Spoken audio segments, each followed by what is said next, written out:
these truths to be self-evident, that all men are created equal. These words inscribed upon the Declaration of Independence are endowed as our inalienable rights, but as history has proven, freedom and equality are rarely free. And for many Americans of color, the road to freedom has been paved with struggle.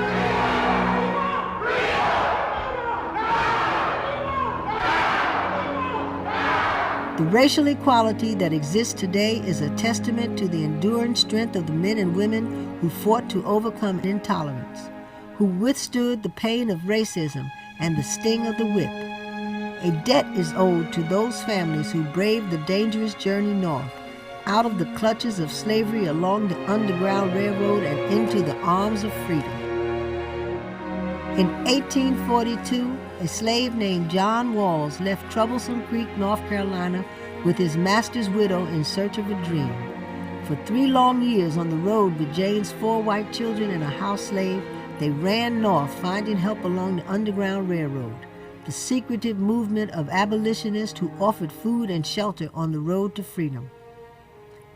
The Walls' incredible journey ended in Canada, where they settled and raised 10 children, passing along to them their beliefs in equality and justice. But their story is hardly unique. More than a century later, a Mississippi family drew the battle lines in their own fight for equality, as seen in the following excerpt from the 2003 documentary, The Intolerable Burden. This documentary reinforces the belief of the National Alliance of Faith and Justice that freedom has its foundation in history and is maintained in the pursuit of education.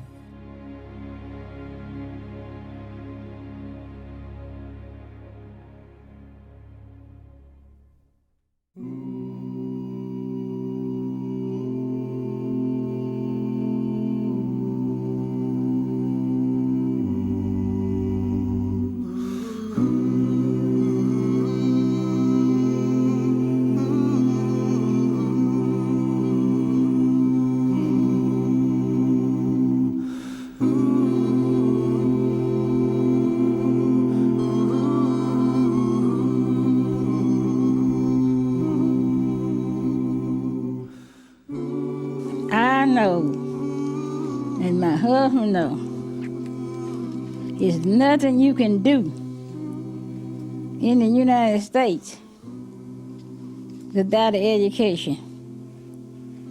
You just like a fish out the water. How long can that fish live out that water?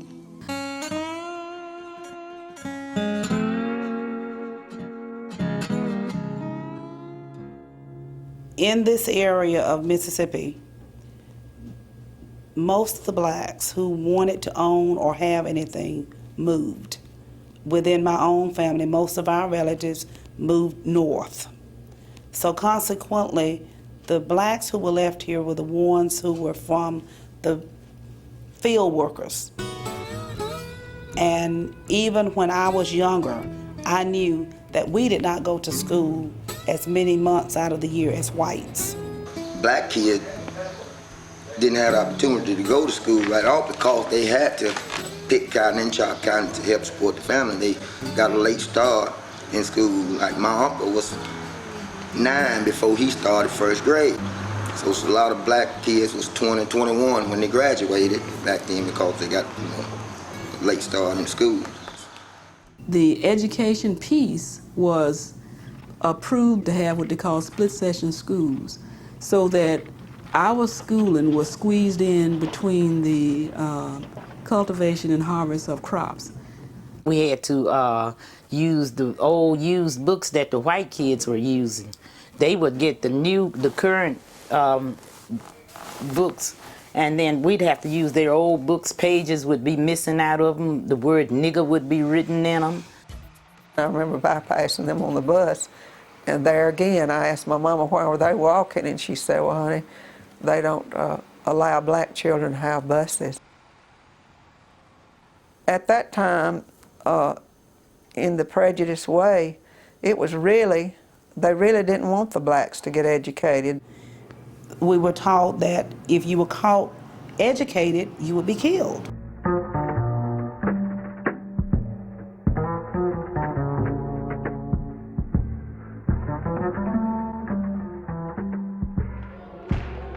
the summer of '65, when I was 8 years old, I guess. My mother was gone off. She was visiting for the summer, and a letter came to the house. I'm told, I can't even remember this, but I was told that a letter came to the house saying that the school, that you could get to choose which school you wanted to send your children to. So we opened up the letter and saw the papers in there, and we read it, and we kind of decided that it would be a good thing, to go to the all-white school. And that white labeling just didn't, to me, it wasn't right. I thought the school should be integrated. It shouldn't be an all-white school and all-black school. To me, it was like just getting to go to a better school, getting a better education, a newer school, doing things more modern, and those kinds of things. And I think it felt that same way to all of us. This is something good, this is something better. It looks prettier, the buses are prettier. So it was just excitement. We were really excited about doing something better. It was a big to-do about them coming to the white school. We were still segregated at the time, and their mother insisted on them coming to school at Drew High. I personally think it's because she wanted her kids to get a better education. I didn't think that at the time. I was just like every other white kid. I didn't want them there, and I treated them very indifferently. And they were not well received at all.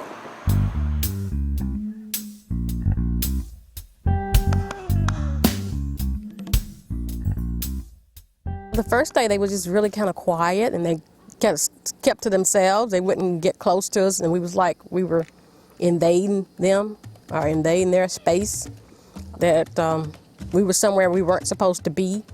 You line up like you do in any cafeteria, and I was at the end of the line to collect the money. And they would come through and be served one by one, and the white children would go and sit down and eat, and the little black children would take their lunch, throw it in the garbage, and then go outside. No matter how cold it got, and sometimes it would get cold, like 0 degrees, we always went to our same spot outside. We never wanted to go inside. So we would sit there on those steps in 0 degree weather. It was too painful to eat in the cafeteria. I think out of all the years that I was at Drew High School, from the 7th through the 11th grade, I probably ate in that cafeteria twice. We'd go hungry all day long because we didn't want to eat. We'd just go sit on the steps rather than eat. And the district continues to be run by the same people who ran it prior to the federal court issuing its school desegregation orders between 1969 and 1971.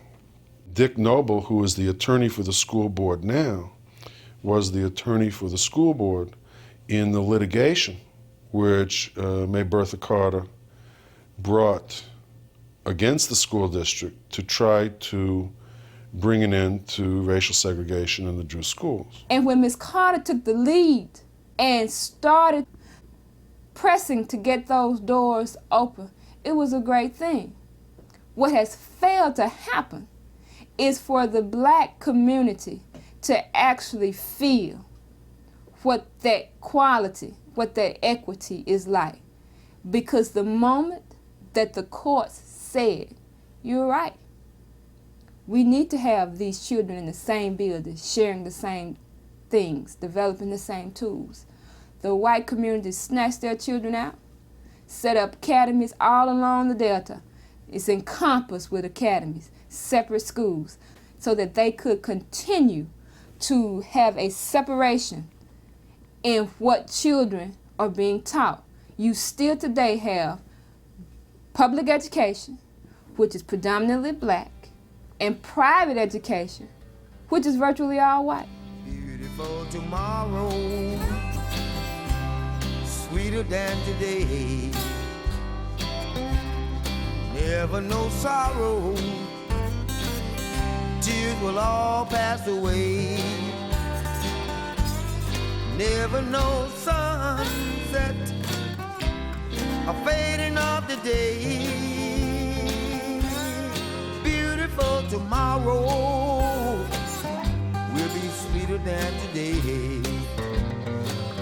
Never no sunset.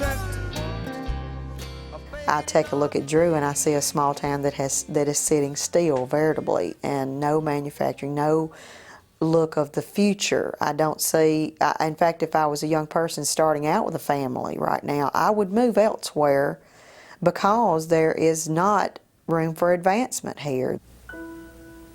The lack of jobs and the poverty level in Sunflower County, especially maybe Drew, plays a lot in the importance of education. A lot of times you can't see, you're struggling trying to make it, trying to see the future and what maybe education can bring you if you get a good quality education. So a lot of these people are just struggling to make it from, one day to the next. The kids that left there today, I just don't think they got no future. I don't think there's nothing left there for them. I think if the one that can get out, gonna get out, and the other one's just gonna be stuck there. I mean, there's no jobs, really not a lot of businesses. I can't get from Moorhead to the Tunica where the next nearest job at. I can't get there every day. Don't have no ride. I mean, then there's nothing to do but get caught up in the street life. You can't go to school every morning or get up and go to work every morning. What can you do but get up and roam the streets? And that's what it is. That's how it ended up for a lot of people here in town.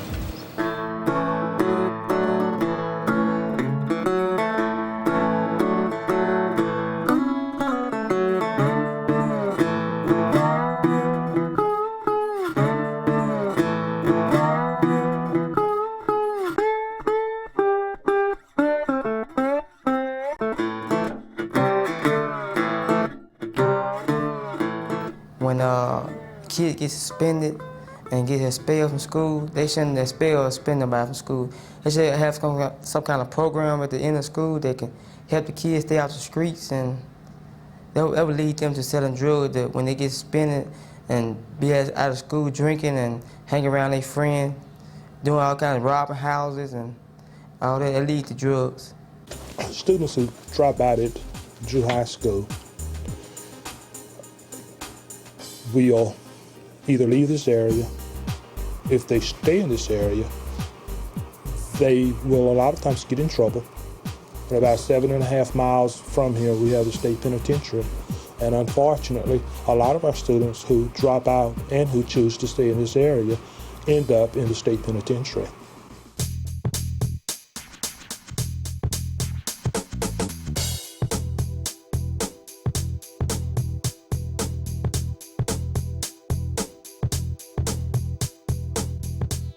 If you look at the incarceration rate in Parchman and in county jails of teenagers, black male teenagers, not girls, black male teenagers, and you look at the dropout rates in the public schools, the numbers were startlingly similar. So that you realize a lot of these kids that were out of school were standing around on street corners and were being incarcerated. And the whole business of incarceration has ceased to be punishment and had become an industry that had taken on a life of its own. I went to work for corrections in 1975, and at that time we had approximately 1,700 offenders in the system. And last year, when we appropriated monies for the Department of Correction, we appropriated $240 million for some 18,000 offenders to be incarcerated. While at the same time, we have not seen monies growing at that level for education. Mississippi State Penitentiary here in Sunflower County receives over $60 million from the state legislature to manage its facility. And you go to Mississippi Valley State University or Delta State University, and we do not give them $20 million to manage their operation. Now we know from the studies that the more education, the less likely you're going to be winding up in prison. The more wealth, the less likely you're going to be winding up in prison. Do I hear a familiar connection? The education system becomes the fork in the road. You got to drive out a percentage of the population out of the school system into a non-achieving, goal-less framework in order to set up the basis for the kids winding up in the jailhouse. If you turn this around and the education system begins to function and all these kids begin to graduate and go on to other education or jobs, who's going to go into the prisons? My basic message when I talk to children is to get an education. I put more stress on that than I do anything. Because without an education, you're nowhere.